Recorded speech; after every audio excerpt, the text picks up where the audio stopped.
నువ్వంటే నాకు చాలా ఇష్టం. నువ్వే నా ఇష్టం ఉండాలి.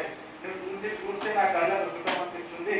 మరి ఈ మనసు కూడా నేను కోరుకుంటుంది, నా ప్రాణం కూడా నేను కోరుకుంటుంది. నా తల్లిదండ్రులు కాబట్టి నేను కొరకై ఈ యొక్క నా యొక్క కోరిక నెరవేర్చిన అంటున్నారు ఈ అపరంగా. అయితే యుగంలో నేను 3 యుగాల్లో నీ భక్తి చేశాను. 3 యుగాల్లో నువ్వెవరు ఉంటుంది, నేనెవరున్నా ఈ విషయాన్ని తుకారాం మహారాజ్ దేవుని చెప్తా ఉన్నారంటే ఎన్నో జన్మల యొక్క జ్ఞానం తుకారాం మహారాజ్ గారికి ఉంది, స్మృతి ఉంది. ఆయన మహాపురుషుడు కాబట్టి సామాన్యులకు అర్థం కాదు. ఏ యుగం అది కృతయుగంలో కూడా ఇది నారసింహ అవతారం ఏంటి, అవతారం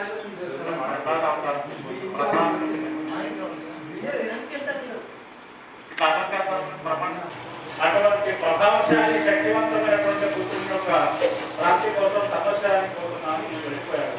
ఈ విషయం తెలిసి ఇంద్రుడు హిరణ్యకశ్యపు లేనప్పుడు ఆ ఇంద్రుడు కయాలకు ఎత్తుకొని పోయాడు, అపహరించాడు.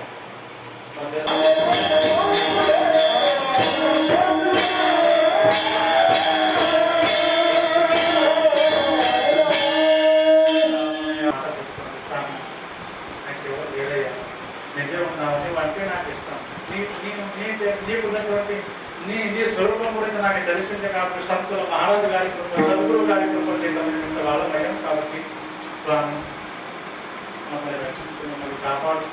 కొంచెం కాలం మాకు చేయవచ్చు.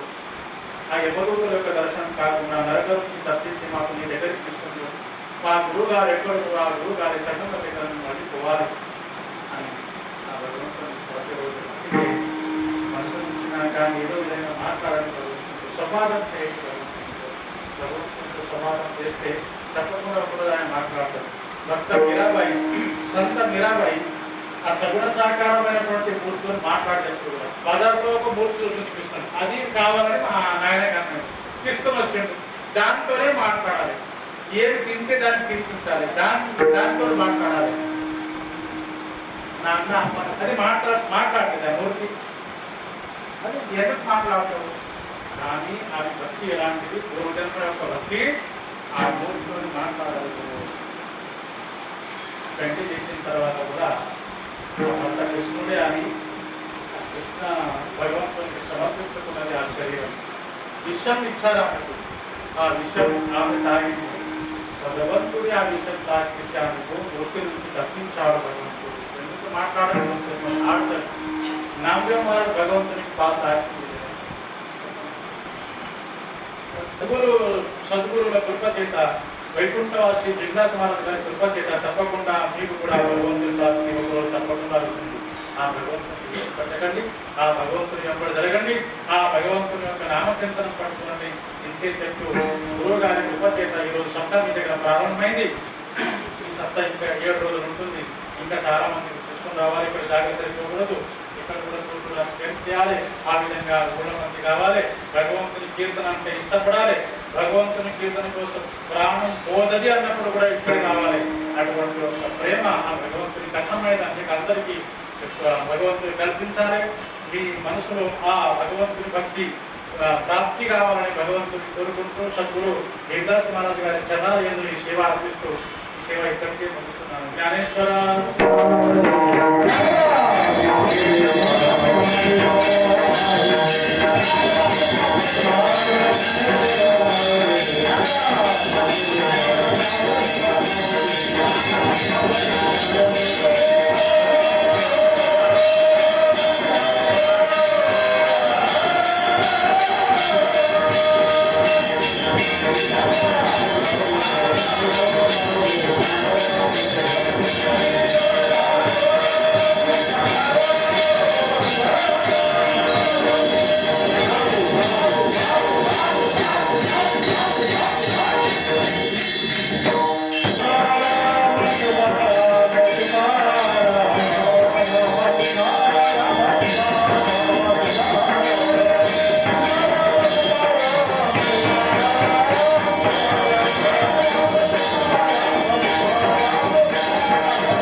ఆశీర్వాదంతో మన గ్రామంలో 22 సంవత్సరాల నుంచి ప్రతి సంవత్సరం నరసింహ జయంతి మహోత్సవాన్ని పురస్కరించుకొని అఖండైన సప్తాహ కార్యక్రమం ఘనంగా ఆనందంగా బ్రహ్మాండంగా జరుగుతుంది.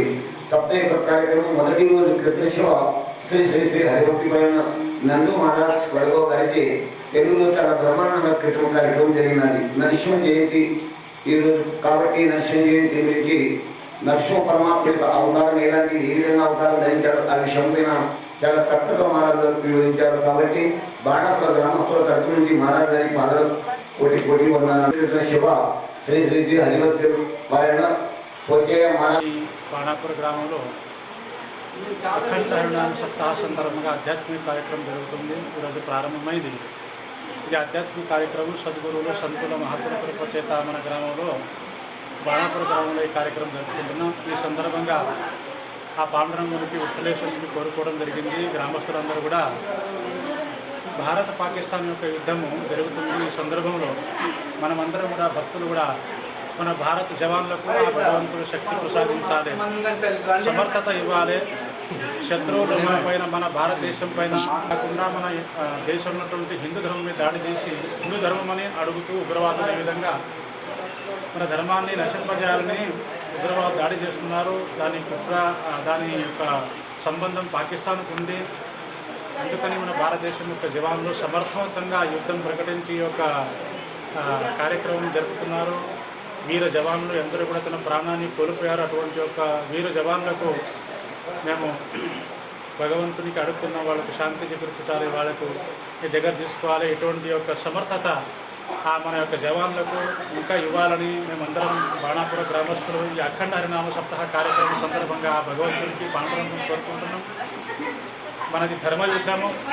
మన భారతదేశంలో ఉన్నటువంటి జవాన్లకు భగవంతుడు శక్తిని సమర్థత ఇచ్చి ఈ ధర్మాన్ని గెలిపించాలి. ఎందుకంటే పరమాత్మను ధర్మపక్షాన ఉంటాడు కాబట్టి మనమందరం ధర్మాత్ములు కాబట్టి తొందరగా శత్రువులు నశింపాలి, హిందూ ధర్మం యొక్క రక్షణ కావాలి, హిందూ ధర్మాన్ని పునరుద్ధరించాలని ఆ భగవంతుని కోరుకుంటూ వీర జవాన్లకు మేము మా గ్రామం తరపు నుంచి ఎంత వాళ్ళ రుణపడి ఉంటామని, వాళ్ళు ఉన్నారని మనం ఉంటున్నామని, సుఖంగా జీవిస్తున్నామని వాళ్ళకు అయినంత వరకు గ్రామం తరపు నుంచి సహాయ సహకారాలు అందిస్తామని ఈ యొక్క కార్యక్రమం ద్వారా మేము తెలుస్తున్నాము. జై శ్రీరామ్.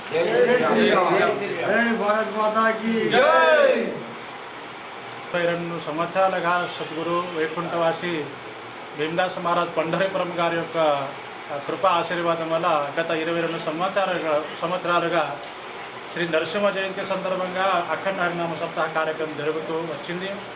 ఈ సంవత్సరం కూడా మన బాణాపుర గ్రామంలో మహారాజు గారి యొక్క కృపా ఆశీర్వాదంతో నరసింహ జయంతి సందర్భంగా అఖండ హరినామ సప్తాహ ఆధ్యాత్మిక కార్యక్రమం ప్రారంభమైంది. ఈ కార్యక్రమం ఇలాగే 7 రోజులు కొనసాగుతుంది.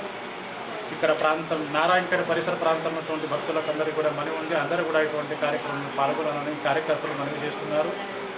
మరి ఈ యొక్క పాకిస్తాన్ భారత్ యుద్ధంలో భారత్కు ధర్మయుద్ధం జయం కోరుకోవాలని, జయం కల్పించాలని ఆ భగవంతుని కోరుకుంటూ జై హింద్. అందరికీ జై శ్రీరామ్, జై Bharat. Hi, this is Swati Dikshit. Please subscribe to SKS Fly TV.